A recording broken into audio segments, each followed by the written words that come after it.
Plus de 1000 jeunes filles et garçons ainsi que la notabilité de Manono ont pris part au salon de recrutement de Manono Lyceum, un forum de cadres d'échange afin de requérir le besoin majeur de la communauté. Pour M. Rex, directeur général adjoint de la société Manono Lyceum SAS, une filiale du géant minier Zijin, ces cadres permettra de créer un lieu entre la communauté impactée et la société Manono Lyceum. En fait, d'abord, remercier les notables qui ont accepté de répondre, presque tous ont répondu à notre invitation. Alors, ces cadres avaient pour objectif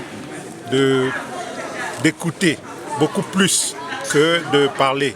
Donc, nous avons cherché un cadre de partage pour que nous puissions comprendre ce qu'il y a dans la communauté et comment notre projet peut impacter cette communauté.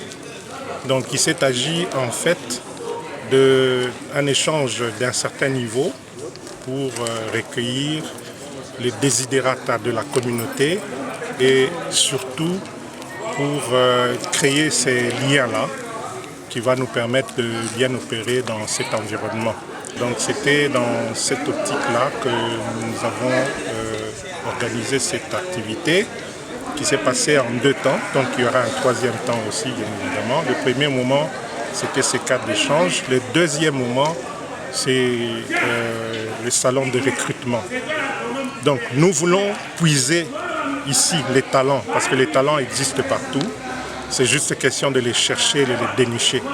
Alors, ensuite, il y aura un 3e moment, ça sera le moment de loisir avec la jeunesse. Ici, plusieurs propositions ont été faites, notamment par la société civile, la jeunesse, mais aussi les autorités politico-administratives. En l'occurrence, le désenclavement du territoire des Manono, l'industrialisation de l'agriculture et de l'élevage, afin de lutter contre l'insécurité alimentaire, mais aussi la préparation de la main-d'œuvre locale. Dans le cadre du salon de recrutement, l'installation des laboratoires informatiques et de géologie, la construction des locaux de l'université de Manono, telles sont les demandes formulées par les étudiants et le corps scientifique de la dite université pour le renforcement des capacités en formation dans les domaines techniques. D'abord parce qu'on a des problèmes, des difficultés pour payer les transports, les logements, et ainsi de suite.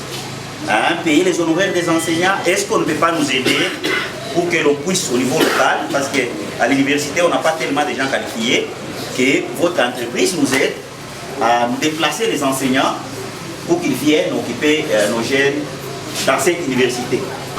Je voudrais aborder notre aspect, c'est pour une ouverture de notre cité de Manono par rapport à la province de Tanganyika. Dans une ambiance conviviale, cette cérémonie a été clôturée par un match amical de 2 formations sportives, celle des Kaolominono et Bakongolo, dont le score final était de 4-0 en faveur des Kaolominono.